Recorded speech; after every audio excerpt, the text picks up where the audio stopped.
Hello, everyone, and welcome to this live broadcast from Logos Research Associates. I'm Rob Stadler. I'm an author and a scientist in the medical device industry, and I'll be your host for this presentation. Logos Research Associates is a group of scholars and scientists that are committed to upholding a high view of science and a high view of Scripture. We sincerely believe that scholarship, logic, and the scientific method all show that the Bible's historical claims are credible and ultimately are superior to the secular model of origins. That is, the origin of the universe, the origin of first life, and the origin of all kinds of life. Logos sponsors many creation research initiatives and projects involving many different experts and scientific disciplines, all working toward the goal of glorifying God by exploring his creation. The goal of this live stream series is to provide you with the opportunity to hear from top researchers who will present cutting-edge scientific evidence for the creation account. And before I introduce our speaker for today, I'd ask that you please join me in a short prayer. Heavenly Father, we thank you for this time together, the opportunity to study your creation. Lord, through your creation, we find the process of science coming from your creation. And it gives us opportunity to learn from your genius, from your creativity, and it ultimately points to you. We thank you for that. We pray that you'd bless our speaker this evening. Please give him clarity and right ways to present to the audience. We also pray that you'd bless the audience, Lord, that they would be open to hearing and learning and growing closer to you through this process. And we pray in Jesus' name. Amen.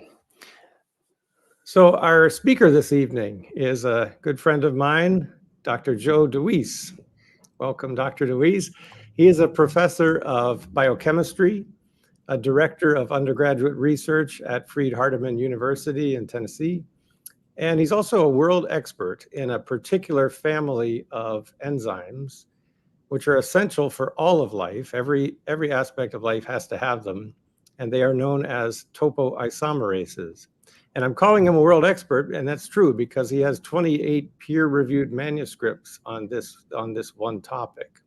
So for all of you who have had these burning questions about topoisomerases for months and weren't able to find your answers, tonight is your night.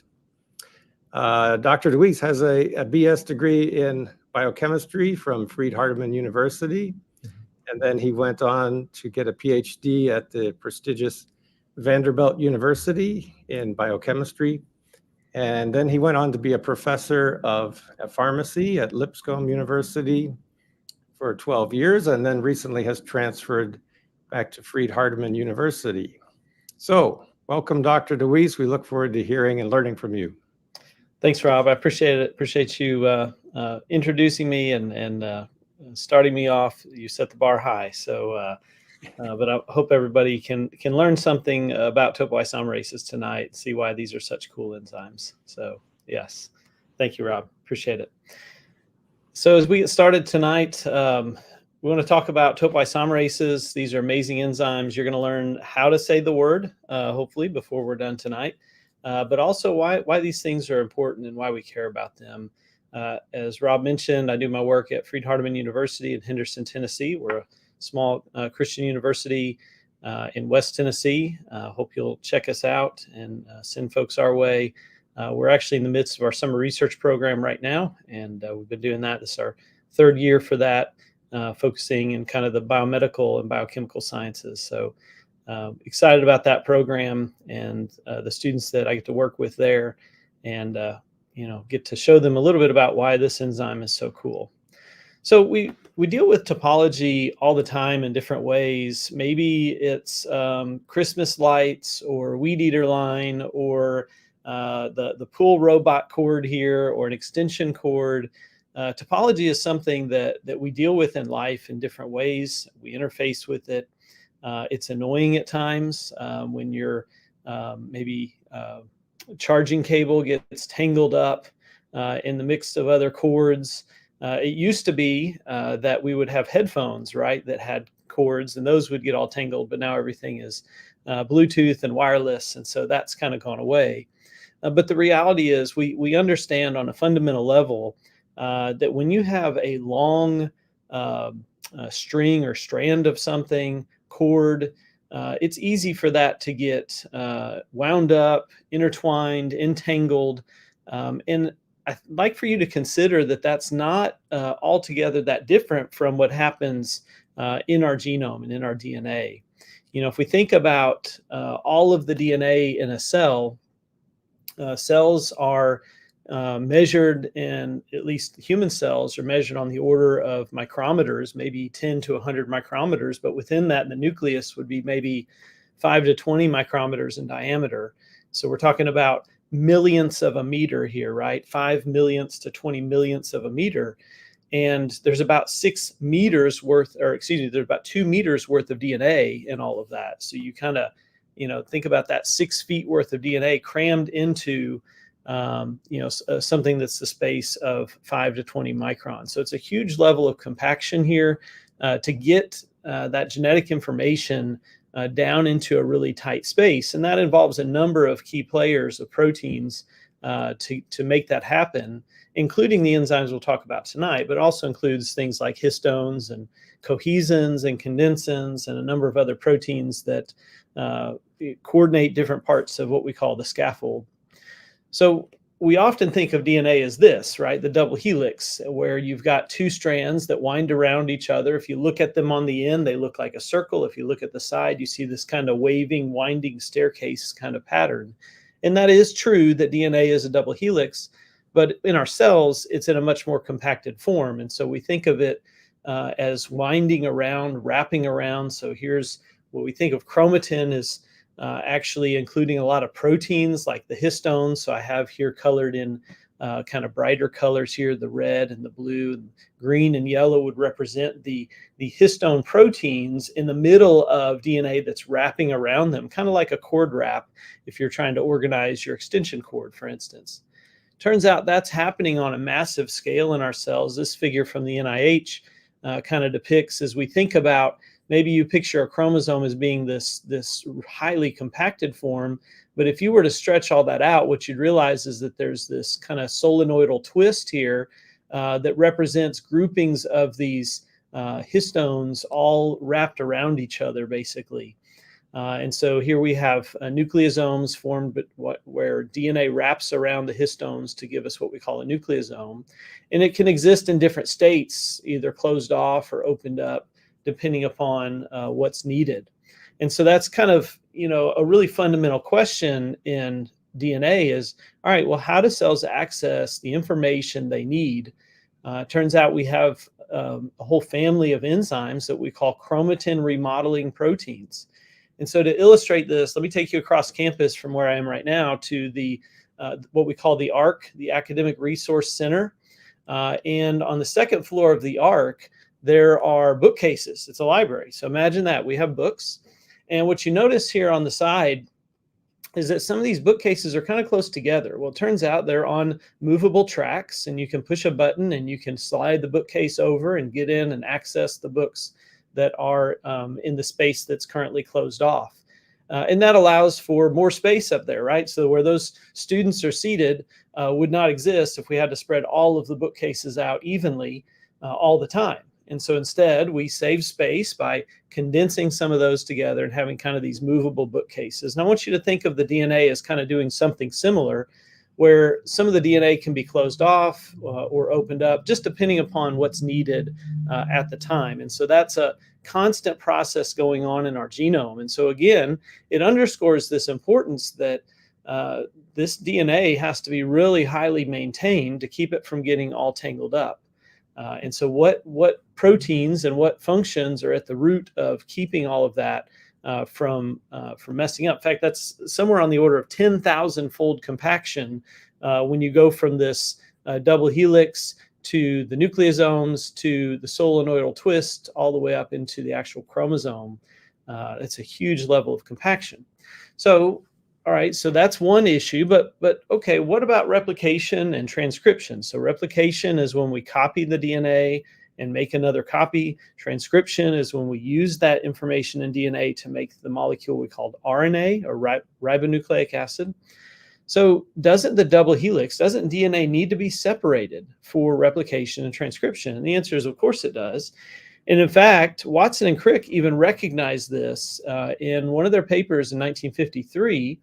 They observed that since the two chains in our model are intertwined, it's essential for them to untwist if they are to separate. See, they recognized in their structure, if we're going to get these things apart, there's got to be some kind of untwisting. They say, although it's difficult at the moment to see how this process occurs without everything getting tangled, we do not feel this objection will be insuperable. Love the term there, right? We need to bring that word back. Apparently, it's underutilized. So what are they saying here? Essentially, they're actually using a form of what my friend Paul Nelson would call design triangulation. They're recognizing that there's a problem that if their model is correct, this problem has to have a solution or life wouldn't exist. And they recognize that. And so they were essentially predicting the existence of things like the topoisomerases. Let me illustrate the problem here. If you just take a rope that is twisted up in a double-stranded fashion right here, and you start pulling those ends apart, what happens beyond that spot? Well, you're going to get kind of some compression of these coils. And remember, chromosomes are quite long, so you could say, well, wouldn't the end just untwist? Well, no. Imagine a rope that is a mile long and maybe a centimeter in diameter. And if you start at any one point and start pulling those strands apart, you're going to get some compression and supercoiling to result from that, because it can never reach the end. It's never going to get out there all the way to the end and uncoil, even if it's unobstructed. And so we get what we see as supercoiling. You can do this at home anytime. Make a double-stranded rope segment, attach one end to something that's fixed in space, a doorknob or a handle or something, pull the ends apart until you get a lot of compression of the double helical nature there, and then stop pulling it apart and allow the rope to kind of pull the ends kind of closer together, and you'll get this effect here, this supercoiling, which is trying to relieve this torsional strain of the compression. And that's a reality. This is happening in our genome. So as we take DNA and we try to copy it with replication machinery, we're going to get supercoils ahead of that process building up. And so these things have to be dealt with. This is a real thing. So how do we deal with the compaction? How do we deal with the separation? What's keeping all of this from getting so knotted and tangled? So here are the problems. Replication and transcription give us supercoiling. Processes like recombination and repair can cause knotting of the DNA. Replication results in linked chromosomes that have to be resolved prior to mitosis. And so we call those catenanes, and that has to be undone. If each of these represents, let's say, a separate chromosome, like 2 copies of chromosome 2, for instance, we've got to resolve those so that those get separated out and we can move on with mitosis. So how do we deal with these things? What is the answer? So it's not insuperable after all, as they predicted. We have enzymes that were named topoisomerases. So topo for topology, and isomer in chemistry is a molecule that has the same components but a different structural relationship. And then that suffix there, ase, just means an enzyme. So it's an enzyme that can alter the isometric nature of a particular segment or molecule, in this case DNA. So we call them DNA topoisomerases because they basically can remove or alter topology or topological strain in these molecules. So for instance, the supercoiling we mentioned a minute ago, that can be relaxed by way of topoisomerases. And I'll explain the type 1 and type 2 here in just a moment. Recombination and repair can unknot or can be unknotted by the action of topoisomerases. And then these links or catenanes can be unlinked by topoisomerases. You notice here there's two different types, type 1 and type 2. These are kind of broad categories. There's actually subfamilies within these groupings. But the big picture is that type 1 versus type 2, they both can alleviate supercoiling, but the type 2 is going to be more involved with your unknotting and your decatenation. And part of that is because type 2 involves a mechanism that can actually break both strands of the double helix. And that's not why it was named type 2 initially. It's actually because of how it changes the topology. But turns out that the type 1 enzymes cut one strand and the type 2 enzymes actually cut both strands. So here, for instance, here's type 1A and type 1B. Type 1A, when the enzyme, I'm just using a little Pac-Man symbol here to represent the enzyme, it will attach to the 5' end of the DNA and allow for alleviation of torsional strain. Type 1Bs attach to what we call the 3' end, and the 5 and 3' numbers have to do with the actual sugar molecule in DNA, the ribose or deoxyribose in DNA, and the position on that sugar that we're talking about. The type 2 enzymes, you notice, can cut both strands. There's a 2A and a 2B. And so we have the ability to cut with a 4 base pair stagger or with a 2 base pair stagger between the cut sites. So the type 2 enzymes and type 2A and type 2B enzymes are multimeric enzymes in general. While some of the type 1s have more than one protein that's part of the functional enzyme, the type 2A and 2B have 2, 4, or even 6 proteins that come together to make up those structures.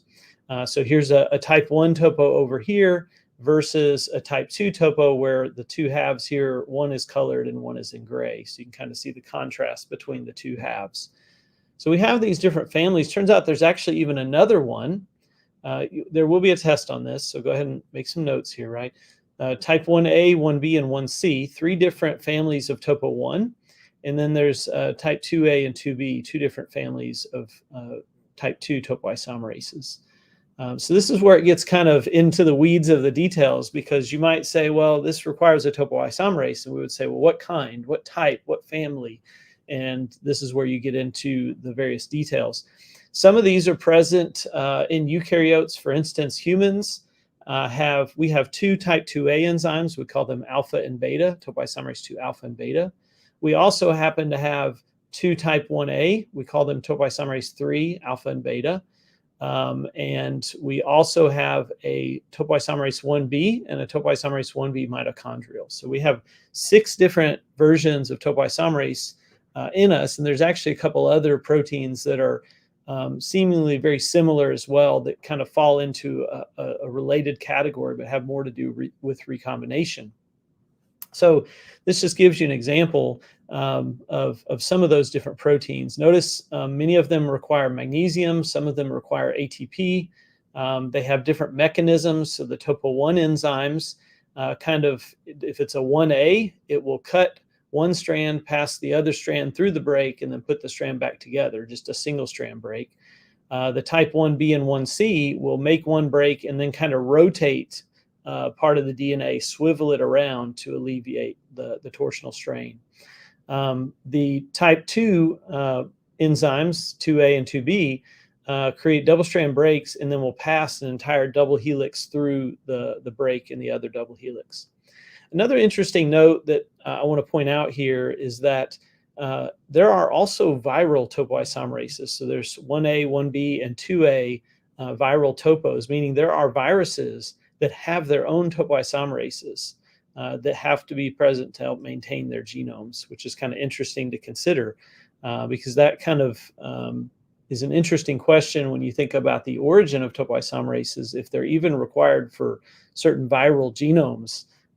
That's very interesting. It really implies their integral nature in nature as a whole. So as far as we know, all life forms need topoisomerases. And what's interesting, as I pointed out a few minutes ago, if you caught this, the type 1 enzymes, pretty much all enzymes, all organisms have a type 1 topo, but the type 1 topos, turns out, are not the ones that actually are absolutely critical for life. It turns out that type 2 topoisomerases Because of that function back here, in unlinking the sister chromatids after and during replication, this function right here, if it doesn't happen, cells don't divide and organisms die. And so for that reason, we think of type 2 topoisomerases as being really essential to life. There's some thought that maybe some type 1 enzymes could facilitate that on some level, and that may be true in some cases. But by and large, we know if you knock out the type 2 topoisomerases, the organism or the cell will not survive. And so that's pretty interesting to think about. And because of their integral nature in the function of the genome of each of these organisms, it turns out that we can actually disrupt this function and hijack that for therapeutic purposes. So one of the reasons anyway, other than that they're really cool, one of the reasons that topoisomerases are studied is because targets of both antibacterial and anti-cancer drugs. In other words, there are drugs designed to target the bacterial topoisomerases that we can use to treat humans and rid us of bacterial infections. So that's drugs like the fluoroquinolones. You also have anti-cancer drugs that can target human topoisomerases and kill cancer cells. It's been estimated that about half of all chemotherapy regimens include a drug that targets some form of topoisomerase. So they're very widely used in the anti-cancer field. There are also inhibitors that are being looked at for blocking viral topoisomerases. So that's another way that these may be used for the treatment of disease. So very interesting family of enzymes, or multiple families here of enzymes, and a lot of diversity. Another quick note before I move on from this table, this type 1C topo 5, the last I read, this is the only known instance of that enzyme. So it's thought of as kind of an orphan gene or orphan protein in that sense. Orphan in the sense that it is kind of one of a kind. It doesn't have like a precursor to it. So from an evolutionary perspective, there's some explaining to do as far as where that popped into existence from. So you can see all these different structures here. Of course, they're in really pretty colors, but these are just some of the examples of the diversity of different topos. The one in the bottom middle we'll come back to a little bit later, but that's actually a bacterial topo 2, where you can see the DNA kind of wrapping around on the ends, that kind of extension part there, in yellow on one side and kind of blue or cyan on the other. What I want you to get the picture of is that topoisomerases are sensing topology. They're sensing the three-dimensional shape and structure of the DNA. And we'll talk about that a little bit more in a minute. Now, how do they actually carry out these functions? What's kind of at the heart of that? And one of the things that I think is really cool is that pretty much all of these topos use a very similar mechanism to cut the DNA. You see, when they cut the DNA, they don't just cut it and let it go. They actually cut it and grab onto one end. So I pointed that out a little bit earlier in one of the slides where I said it attaches to the 5' or the 3' end. But it turns out that essentially all topoisomerases have an active site tyrosine residue. This is a diagram made by some collaborators of ours years ago in one of our papers, where they were showing that this is kind of the theorized process by which we think the tyrosine attacks a phosphate. You get a transfer of electrons, and you ultimately get this phosphate attached to the tyrosine of the enzyme. And then you have a free end of the other end of DNA right here.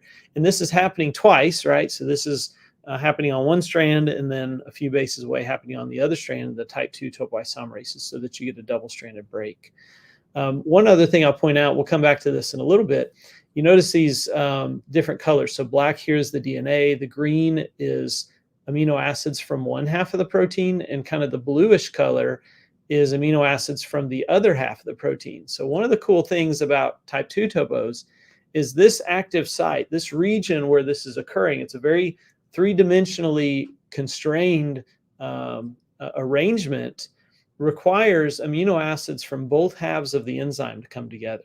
So you get these mirror image active sites composed of amino acids from opposite protomers, as we call them, of the enzyme, which is really, really cool. So type 2 DNA topoisomerases, again, we have two in humans of the type 2A form, alpha and beta. What's the difference? Well, alpha seems to be more involved in replication and mitosis. Beta is more of what we consider a housekeeping gene. It's present all the time, appears to be really involved in transcription and in chromatin remodeling. Remember the moving of the bookcases. So topo2 beta is more of kind of a maintenance protein. Alpha is more specifically involved in replication. And for that reason, actually, in my particular interest in it in the research lab is to look at topoisomerase 2 alpha, because that would be the isoform we really would want to target from a cancer perspective. It turns out most of the drugs that we have, essentially all the drugs that we have that are clinically approved, really don't differentiate between the two. They hit both of them. And so you get some of the off-target toxicities and side effects resulting from that. So again, these make a double-strand break. There's a 4 base pair 5' overhang attaching to the 5' end of the DNA. Requires magnesium and ATP. Untangles the DNA strands during replication, transcription, mitosis, repair, all of these things. And again, cancer drugs are used to target these, but there can be off-target effects from that. The domain structure, so if I just took the protein and laid it out flat here, so the color coding kind of matches over here with the exception of this CTD, it's not found, and I didn't put the pink or the light blue. But you can see up here the ATPase domains up at the top in yellow, followed by the transducer in orange, top rim in red, and then this DNA binding domain leading down to the C gate down at the bottom. Again, this CTD structure is not present. The other half I just left in gray. It's kind of on the back side of this particular image. So you can kind of see where the different parts of the enzyme are and where the different components are. If we kind of look at a couple different views of it here. So you kind of look at the side here is the DNA in green in the middle. This is the DNA that's actually going to get cut and separated. When you turn it, rotate it, you can see that there's another kind of cavity through here. That's where another piece of DNA is going to be and get passed through that break down into this lower cavity. And then this view is kind of looking down from the top on top of that. We think of topoisomerases as having kind of a gated model, a multi-gated model. There are different ideas around this, a 2-gate versus a 3-gate model. Generally, I think the type 2A topoisomerases, you can argue, have this kind of 3-gate model going on where we think that there is at the top, the ATPase domain back here would represent what we would call the N gate, where N stands for amino terminus. So when you think about a protein structure, let me get back to the slide here. The amino terminus would be one end, the carboxy terminus or C terminus would be the other. So when I say N, I'm talking about kind of the front end. C is talking about kind of the back end. And so the N gate would be up here at the top with the ATPase domain. The middle with the top rim and the DNA active site would be called the DNA gate. And then the C gate would be at the bottom. And the DNA that gets transported through, we call the transport segment or T segment. The DNA gate segment, we call simply that, the gate segment or the G segment. So what that looks like then would be this. Here is our topoisomerase. Here is DNA coming into the active site. The G segment gets heavily bent right here. And the gold segment here is going to be bound in the top part here by the ATPase domain. Somewhere in this process of bending, the enzyme is able to actually make the double-stranded break, but doesn't necessarily pull those apart immediately. We think that the ATP, based upon kinetic evidence, that the 2 ATP molecules are not hydrolyzed at the same time. It's kind of sequential. And so with the hydrolysis of 1 ATP, we think that the gate can actually open and the transport segment can be pushed through the G segment. The gate segment gets closed, and then the hydrolysis of the second ATP allows release of the transport segment, and the enzyme can then reset and release the gate segment. So it steps through this process of kind of bending and cleavage, binding to both segments, separation of the gate segment, transport segment pass through, putting the gate segment back together, and then releasing both of them. Again, there's kinetic evidence that maybe hydrolysis occurs sequentially. One of the mysteries in the topoisomerase field is, what is the ATP actually doing? So in this case, in the type 2A topoisomerases, it's thought that the energy of ATP hydrolysis is not needed to drive, for instance, the passage of the transport segment through. The thought is that that actually may be driven just by the strain, the torsional strain of the DNA itself wanting to be relieved. And so it's not thought maybe that the ATP is powering that, but maybe the ATP is helping keep this ingate together so that you could get strand passage and the whole thing not fall apart. Because remember here, in this particular case, type 2A topos are two separate proteins, and each one is going to connect to one end. So what's keeping those two proteins from just falling apart in the middle of this process? Some thought is that maybe that ATP hydrolysis is keeping those ATPase domains together to keep all that from falling apart. So here's just a quick animation to illustrate what this can look like. So this is the topoisomerase animation. This is actually out on YouTube. You can check it out. Just search for topoisomerase 2 animation and you can watch the whole thing. This is just a clip from it. But what you can see is that we're going to have a double strand break here in the middle of the screen, and we've made one double helix clear just for a moment. We're going to pass the strand through that break, and then we're going to put the DNA back together, and then we can, the thought is maybe there's some potential rotational, there's some structural evidence for maybe a rotation event there, and then release of the transport segment from the bottom, and then resetting of the whole process. So it's pretty cool to think about what this thing is doing. It's able to make this double-stranded break. It's then able to take the other segment, pass it through that break, and then put the DNA back together. It's a pretty fascinating thing. So this thing, like, imagine if your shoelace was knotted and you could undo the knot and put your shoelace back together. Like that's what this thing is doing, right? This is the capability of it. So it's really, really amazing to think about what these machines do. So as we think about that process, this is what we call the catalytic cycle. It's a cycle in that this thing can go round and round and repeat itself over and over again. And that's what it's essentially having to do in your cells, is to repeat this process just time and time again. And so it's really fascinating. And we can actually monitor this with DNA and gels. I mentioned this in my talk last month, that we can actually look at a molecule of DNA, a supercoiled molecule of DNA that's all twisted up, and we can actually monitor its progression from twisted up to what we would call kind of the relaxed state of DNA up here at the top. And in between, we have all these different intermediates that we call topoisomers. So this process is fairly simple, but requires topo 2, requires ATP, requires magnesium. You got to have the proper pH. There has to be enough salt present, and temperature. I didn't put on here, but the human enzyme likes to work at body temperature. And so that's also required in this process. So the question on your mind perhaps is, okay, well, how does the topo 2 know where to bind? How does it know where to go? Is it like a restriction enzyme? So those of you who are familiar with restriction enzymes, they cut very specific sites, oftentimes palindromic sites. So you can read this sequence here, AA, GC, TT, and then if you read it down here, AA, GC, TT. So it's a palindromic sequence, and turns out Hindi3, this particular enzyme, can cut at those particular sites. Well, that's not what these are like.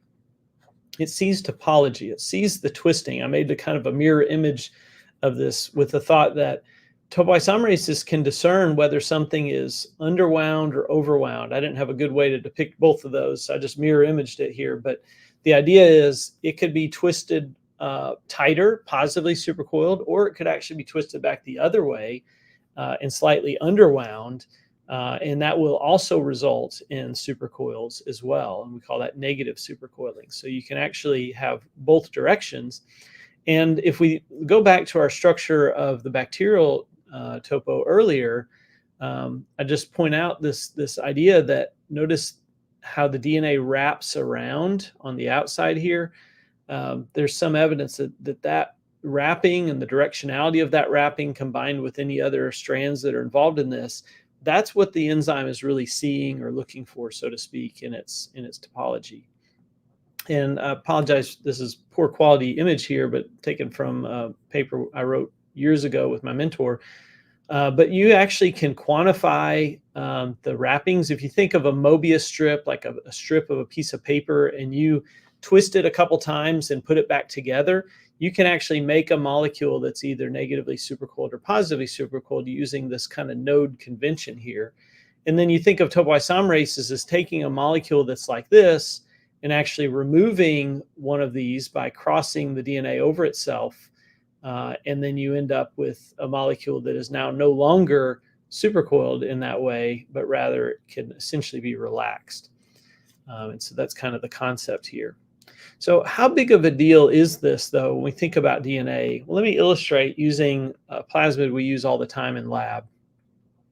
There's an enzyme, PBr322, very common plasmid. We use it in our experiments very regularly, where we can monitor its progression from supercoiled up to a relaxed state.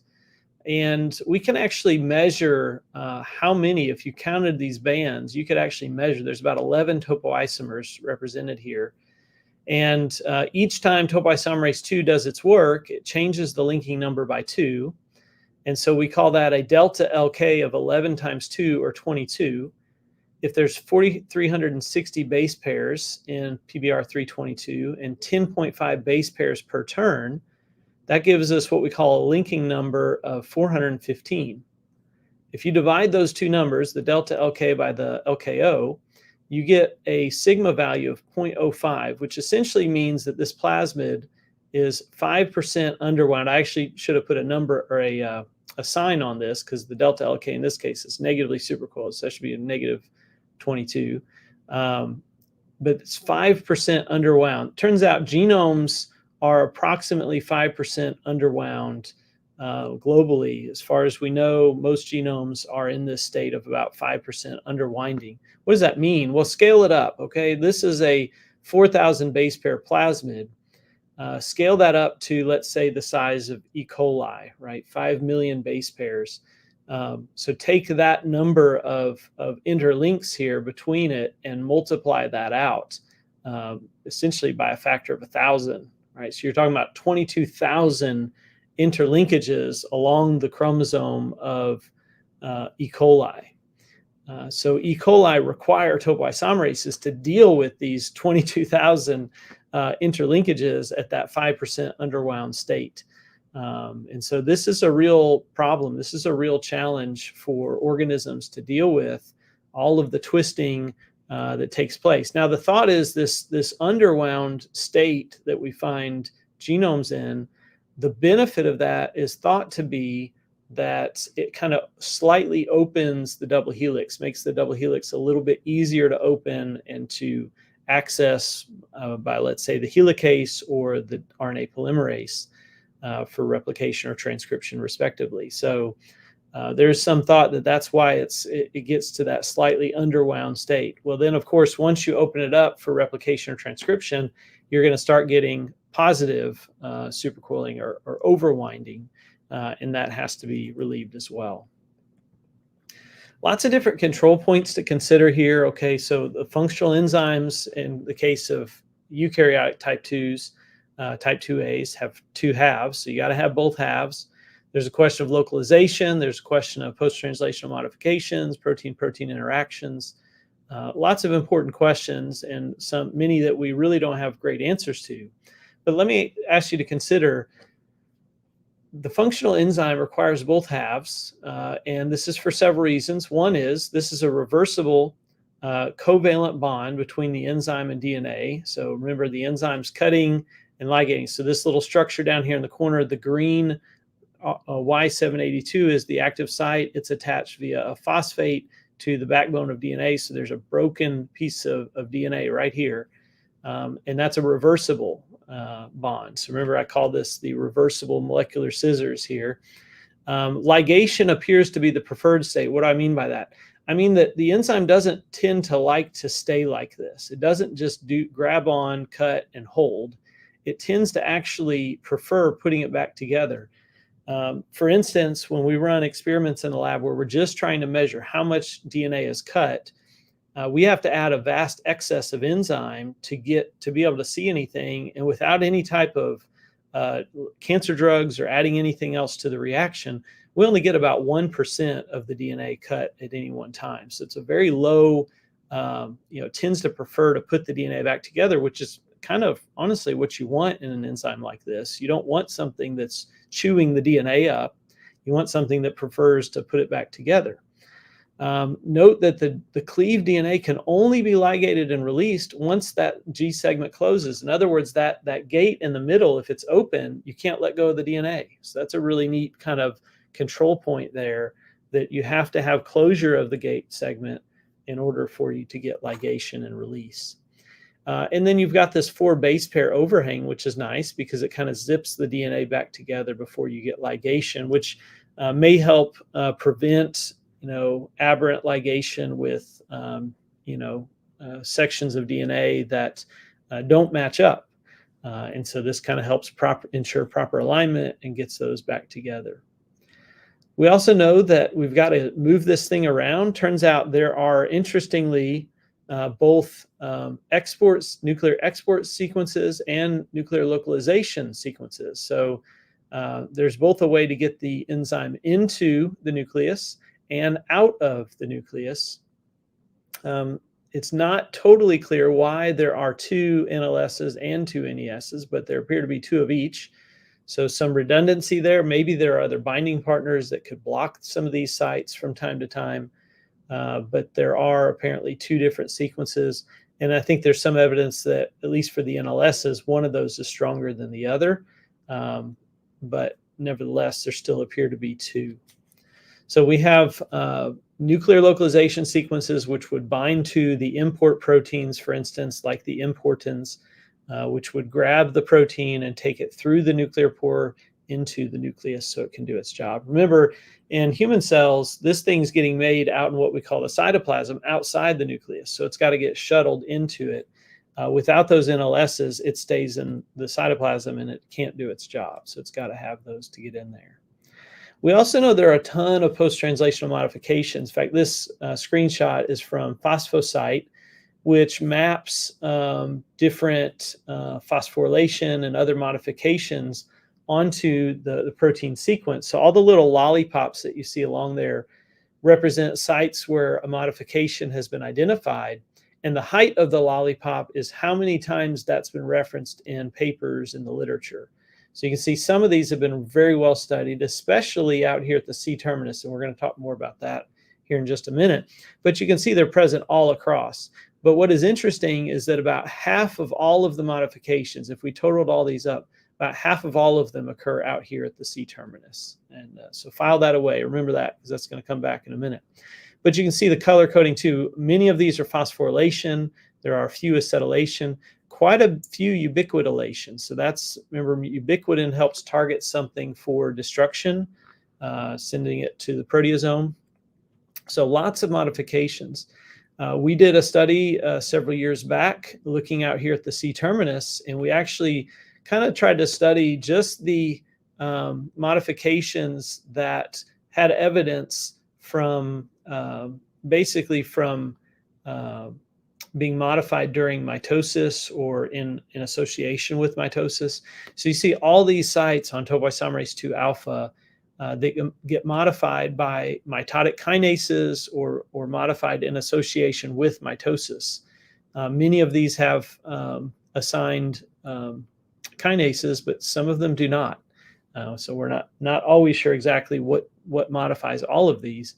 But it does appear that there are a lot of modifications that occur out here in association with mitosis, which implies that these must have some functional consequence on the enzyme, the fact that there are so many. Another interesting thing is, what does topoisomerase 2 interact with? Does it interact with other proteins? There's a database out there if you're bored and just really curious. The biogrid.org is a database of protein-protein interactions. And you can search for your favorite protein. Everybody's got one, right? Search for your favorite protein, and it will give you a list of proteins and even small molecules that your favorite protein interacts with. Turns out topoisomerase 2 has well over 120, 130 plus potential binding partners. Many of those overlap between topoisomerase 2 alpha and beta. So you have this kind of overlap in the middle. But you've got dozens upon dozens of different proteins here that have been implicated. Now, most of these only have very minimal information about the interaction. In other words, it may just be that they were found in a particular experiment or screen, but there's really not biochemical data to say exactly where they interact. So the field is wide open at the moment as far as trying to track down some of these interactions. There are a handful that we know where they interact, but most of them we don't. And so that's a really interesting question out there. And how many of these are real? How many of these are relevant? But even if, let's say, this list is off by, I don't know, let's say it's off by 10 or 20%, that's still a ton of possible binding partners present here. So, unless you're just going to discount the list as a whole, there's something really interesting going on here. A lot of different potential binding partners. Maybe some of these are second order. Maybe some of these don't interact directly with topo. Maybe they interact with something else, and that is interacting with topo. That's possible. But needless to say, there's a lot here to be explored. Many of these proteins make sense. They may relate directly to topo function in some way, and so some of them you look at, you say, yep, that makes sense. We understand why that would be on the list. Others are pretty puzzling and have no clue why they're on the list, and it'll be interesting to see how that plays out. All right, there's also some other interesting questions. How does, for instance, when DNA is binding and ATP is binding, how is it communicated between, let's say, this upper part of the enzyme, the ATPase domain, down into the middle? How is that all communicated? Well, you may have heard me refer to the orange part as the transducer domain. There's some thought that amino acids in this orange region help the core of the enzyme know when the ATPase domain is in a particular state or that it has ATP present.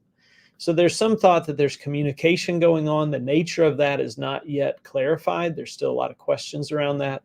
But even recently, I saw a paper on molecular dynamics simulations showing that there is evidence that when you affect something up at the top there in the yellow part, it can affect things down into the enzyme. In fact, we have some bioinformatic evidence that that's going to be the case as well. So there's also coordination. You've got strand passage with ATP binding, hydrolysis of ATP, the sequential nature of that. So there's kind of an asymmetry. You've got this symmetrical enzyme, but you have an asymmetrical, catalytic process taking place, which is also very interesting. And then you have opening and closing of the gate region and all of the things that go along with that. So that's pretty cool as well. Now, what about the C-terminal domain? I've mentioned it a couple times. Here is kind of this is the original alpha fold structure of topo2. And you see the big squiggly line going around the gray thing. The gray part would be the part we've already been looking at, the structured region. The orange part would be this C-terminal domain that's highly flexible and disordered. We call them intrinsically disordered. I know that I've got some friends that really don't like that particular phrasing, but the idea is that on its own, it's not folding into a nice, neat, curly Q kind of shape. And so why is that? What is it doing? This is the region in orange where half of those post-translational modifications of the whole protein take place. This is where we've got several known binding partners.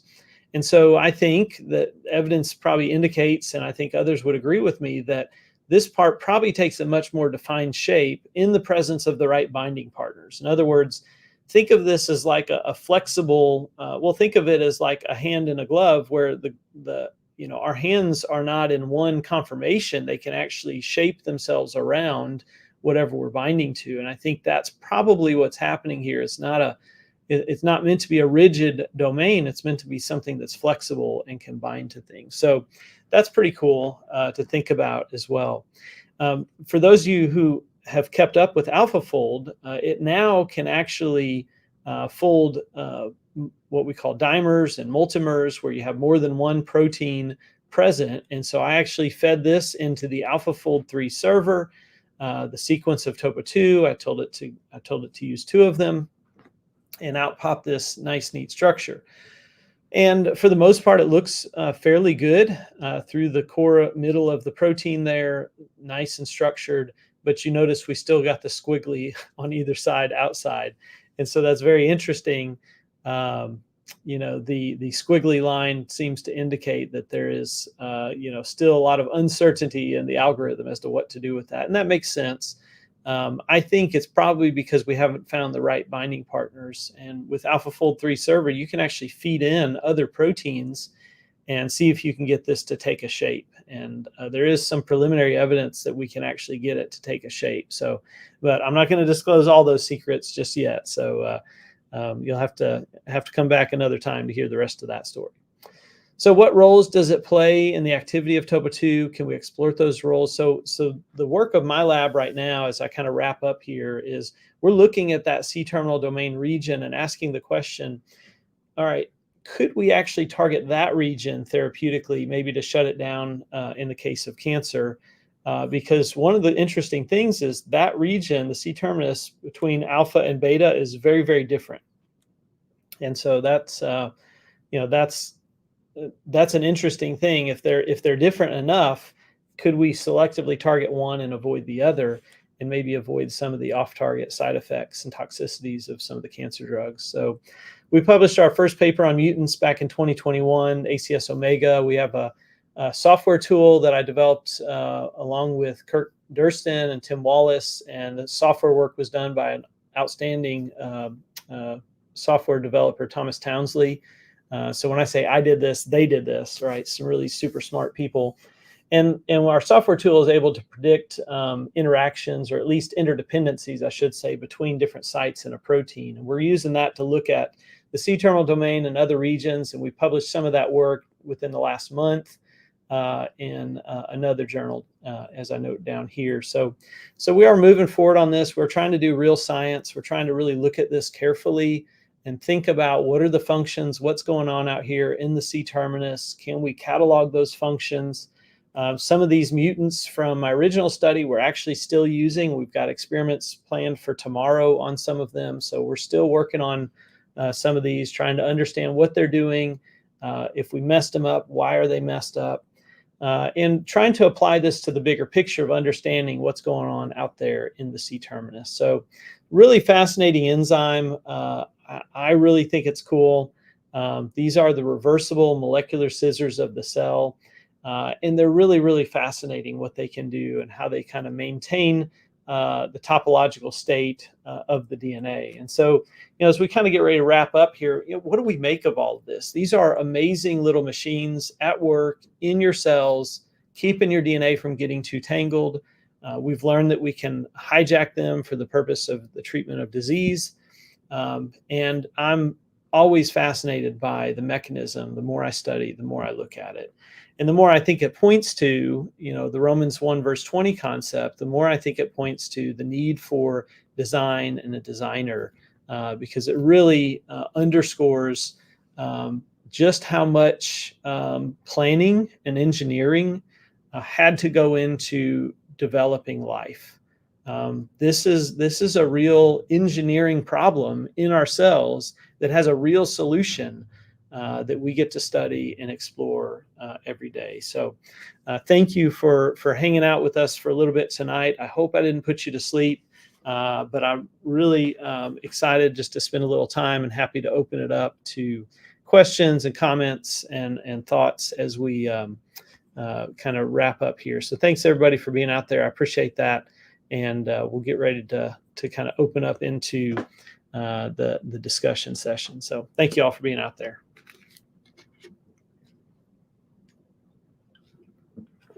Okay.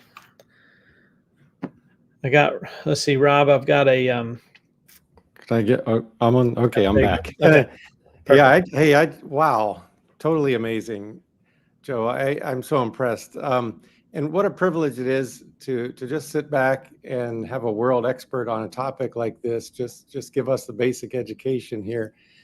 And to think, folks, just to give you some appreciation for this, to think that Joe has put 20 years of work into studying basically this one enzyme. And that's not to say that Joe is slow in understanding things. It took him 20 years. We're Right. talking about, something so complicated like this, that you have a group of people, not just Joe, but a group of world experts that are dissecting this thing and understanding how it interacts and how it works. And 20 years of doing that, and we still have many, many questions, as you saw, of what's really going on here in just this one enzyme. So just imagine the complexity of all of life with many enzymes like this one. It's just fascinating. So like Yeah, Joe said, absolutely. we invite you to answer, to put in your question. Go ahead, Joe. No, you're right, and it's, there are experts all around the world. In fact, during the pandemic, uh, uh, one of our colleagues out in the UK set up a Zoom call for topoisomerase researchers around the world, and that was a really cool thing, just to kind of connect everybody in a time where everybody felt so disconnected. And it reminded me of how big the community is of folks that study this one kind of area of enzymology and biochemistry, is just looking at topoisomerases, and people specialize in these different ones and study them and try to understand them and explore them, and it's really a fascinating thing. And I'm humbled and honored. I did not know that I would keep researching once I got out of grad school. Frankly, I was kind of done with lab work. When I finished grad school, I was burnt out, and my department chair at Lipscomb gave me an opportunity to do a research project about a year into my time there at Lipscomb, and said, "Hey, take a student, do a summer project, see what happens." And that was kind of the start of my lab back in about 2010, 2011, and we're still rolling, and we've been incredibly blessed. So yeah, And you've got some job security, because there's still a lot to figure out yeah, here. there's a lot left. That's So for let sure. me start off with a question, Okay, Joe. sure. I think, as you know, I have this great interest in the origin of life. Yes. And those who imagine that life began through purely natural processes, they like to use the term proto-life, Mhm. that early on there was much simpler life than we have today. And so, we see that these topoisomerases are essential for all life that we know of today. So no life could live without these things. Even, as you said, some viruses have to have them. So would it be possible for some sort of proto-life, earlier form of life, to live without the topoisomerases, to not have that complexity? And if so, how small would a genome have to be in order to survive without these things? Mm. Yeah, that's a great question. So let's make a couple assumptions here for a moment, and let's assume that original genome was, let's say, double-stranded in nature. The problem gets really big really fast. So I illustrated with just a 4,000 base pair plasmid that you're going to have 22 topological linkages when you're at kind of the standard 5% underwound state. And any opening of the double helix is obviously going to perturb that and mess with that. So, fairly even small molecules, need this to be resolved. Otherwise, it's a major issue. So you take yourself to, kind of the smallest genomes that we're aware of, they're still on the order of 400, 500,000 base pairs in that range. So you're talking about a lot of potential topological linkages. So, I mean, is there a scenario where maybe they were all separate molecules and much smaller? Maybe. But, some of these proteins are fairly large, and the number of different proteins you need multiplies out by the number of different, genes to make those proteins. And now you're starting to talk in the tens to hundreds of thousands of base pairs at a very, very minimum. Really several 100,000, honestly, to get many of the proteins that we know are needed for life. So it's, there's a lot of theorizing around where that began, especially as it relates to the fact that there are some viral topoisomerases. That discussion is out there that, okay, well, maybe these originated in viruses. In fact, what's interesting is there's some argument that these originated in viruses and then came into eukaryotes. And then there's other evidence suggesting maybe they were in eukaryotes and viruses borrowed them. So there's even debate around those questions. And I was reading a paper on that today, and they basically came to the conclusion we can't totally tell which direction it came from. We think it was this direction, but there's also evidence for the opposite. So yeah, that's a great question. I think you would need an incredibly small genome, and it would be so small you wouldn't have the proteins that you need to carry out life.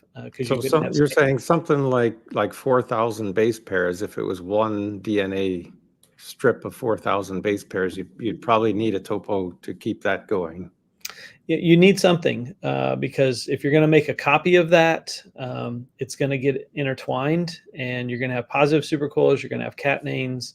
Those are going to have to get relieved in order for that thing to get copied. And those people out there who've done like PCR-based mutagenesis, where you use the polymerase chain reaction process to mutate a plasmid. They're aware that even in those settings, you have to have certain enzymes in place to get that to work, especially if your plasmid is 8, 10,000 base pairs or 15,000 base pairs or more.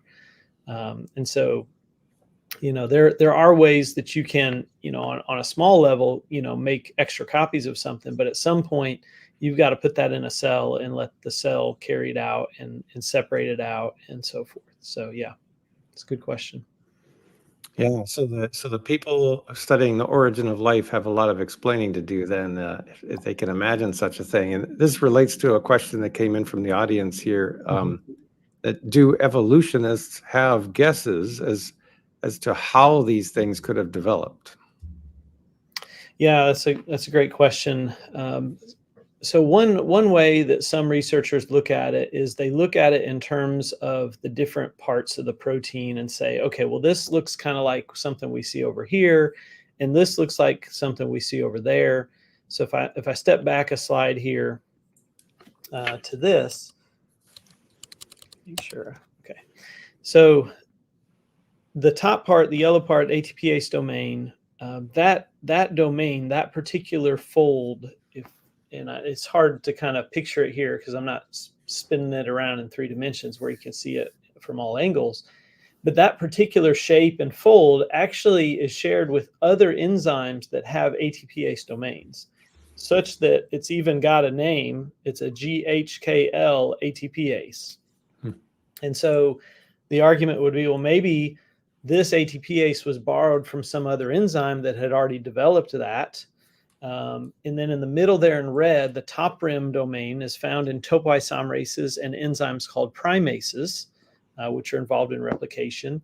And so maybe that top rim domain had a particular origin and was borrowed. And so that's kind of the direction that this goes is, well, this part looks like this and that part looks like that. So maybe it's just we've borrowed these modules and stitched them together to get this, functional structure.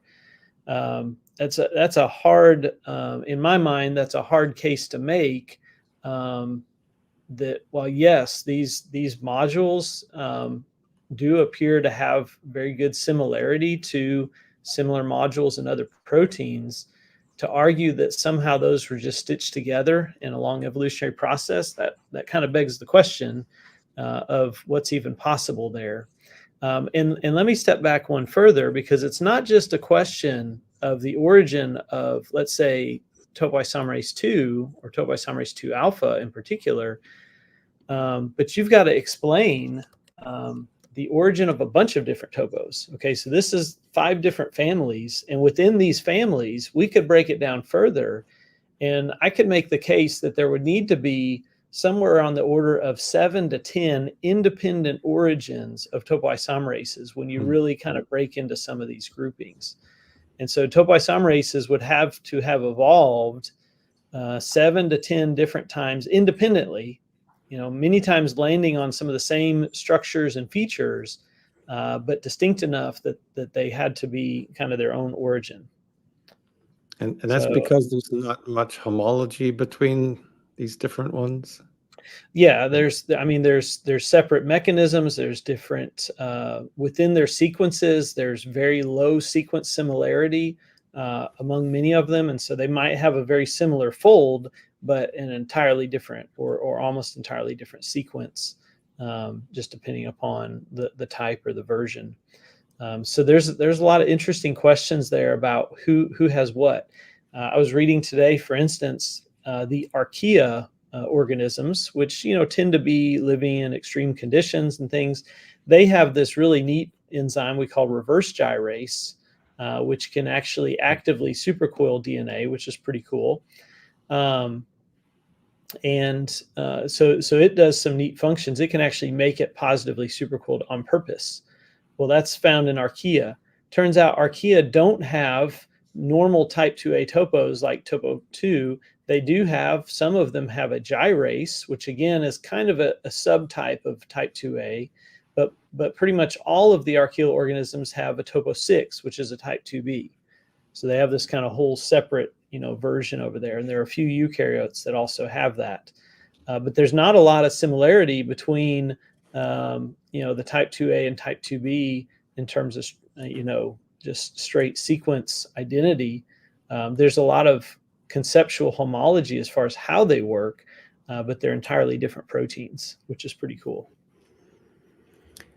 When we consider the kind of just so story, right, that evolution would need to produce in order to come up with where topos came from, one thing I can imagine is that it's relatively easy to come up with an enzyme that breaks apart DNA, right? If you had a random enzyme generator just cranking out random things, it wouldn't be too hard to get a destructive enzyme.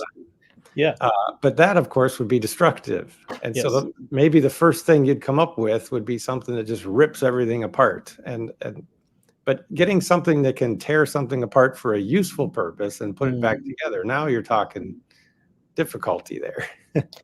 That's a great point. And if you think about it, I mentioned in the talk, there's biochemical evidence that these enzymes prefer to put the DNA back together such that the equilibrium is shifted toward ligating rather than cutting, where you might look at other enzymes like restriction enzymes, and they're very rarely are they going to put it ever back together. Once they cut it, it's cut and it's done. But these enzymes tend to prefer to put it back together and, in fact, stay covalently attached until they can put it back together. And here's another layer, Rob. Not only are these enzymes designed to do that and to put it back together, but if something goes wrong and the topo gets stuck, there are another family of enzymes that we didn't have time to talk about tonight that actually come in and can get the enzyme off the DNA and release the DNA from it. How fascinating is that? So we have an engineered response that can remove the topo from the DNA in a way that tries to preserve the DNA and allow it to get put back together properly. That's pretty cool. So, and that's a pretty neat story in and of itself. And going a little further with that, I'm guessing that the restriction enzymes, they just go around cutting up DNA, I imagine them to be a lot simpler than the topo. So it's easy to come up with one of those and easy to cause destruction, but hard to have an enzyme, like you said, that prefers to put stuff back together again. Yeah, that's true. Now, I haven't studied the structures of a lot of restriction enzymes, but that in general, they're a bit more simple than this because they're not having to hold on to the DNA and manipulate it while passing DNA through. It's just a matter of getting in and cutting it. And so they tend to be much smaller enzymes and on a comparative scale, much more simple, for sure. And precision is of the utmost importance then in putting things back together the right way. That's right. That's right. Absolutely.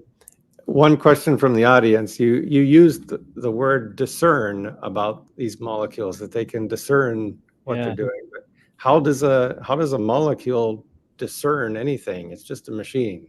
Right, right. So understand that, we're using what anthropomorphic language here to describe, biochemical realities. So this structure I was showing earlier, if I could, and I don't have it pulled up where I could do this right now, but if I could show you this in 3 dimensions and rotate it around, you would see that there's a directionality to the DNA and the twist of the DNA such that it fits just right in a particular angle.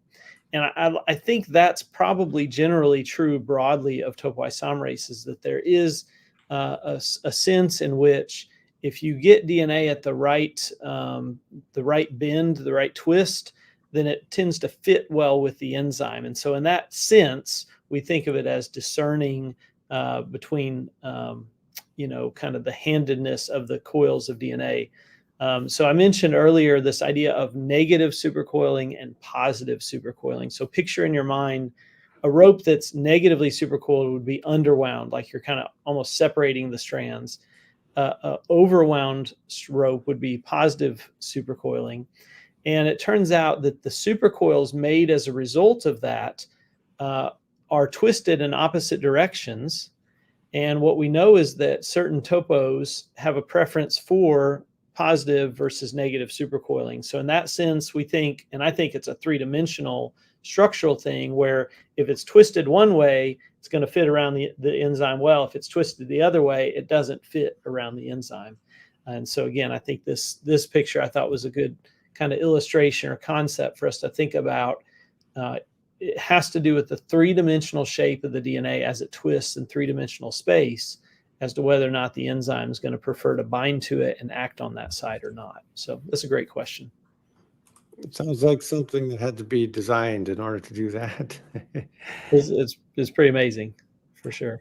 So here's another question from the audience here is, these topoisomerases, they grab on and open up the DNA and relax it. But how do they know where to grab on and where do they clip the DNA? How do you know? Yeah, that's a great question. So as we think about it again, remember it's not a restriction enzyme, so it's not a sequence oriented per se. It is about this kind of shaping or twisting of the DNA in 3-dimensional space. So there's a couple things going on here, though, that we need to clarify. One is that topoisomerases are really very abundant in the nucleus, and so there's a bunch of them.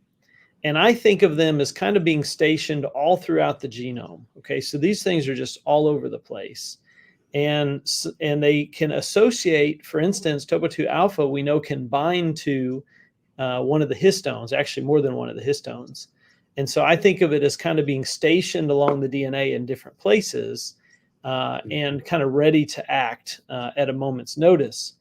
And so, it's able to kind of find or sense, so to speak, the 3-dimensional shape of the DNA. And if that shape fits, then it's going to bind to it with a certain degree of affinity and then start the process of actually cutting it.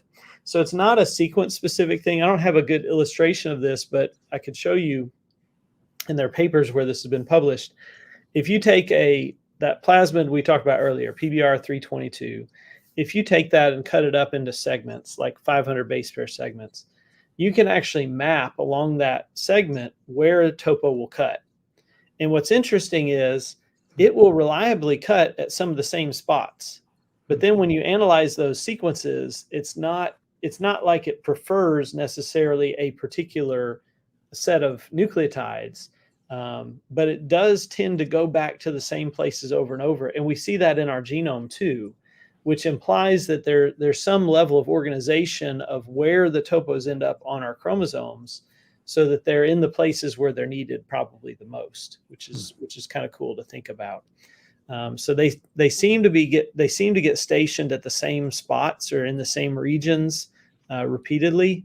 So I think that probably has to do with some of the proteins from that list of protein-protein interactions I mentioned. I think there are probably proteins there that are helping recruit the topo and get it to a particular site and kind of hold it there. There's another concept, and this is kind of newer in the last I'd say 8 to 10 years, this discussion's come up. Everybody, I think, is familiar with the idea that oil and water don't mix, right? If you put oil and water in a cup or in a measuring cup, you're going to get a layer where they just separate, and you've got oil and water, just separate layers in this vessel. Well, it turns out that proteins can clump together in groupings where essentially they make not so much a layer, but almost a sphere in the liquid, where they're kind of in a different phase. They call that a phase condensate. And topos can apparently do that with DNA. And so they kind of enter this separate phase from the rest of the solution around them. And so topo in this phase condensated state, we think of as probably in a real high affinity state for the DNA, bound to the DNA really well. And that's kind of the state we think it gets stabilized in. Now, what mediates that phase separation is actually the C-terminus that I keep mentioning. So that disordered domain, that's really what's facilitating that.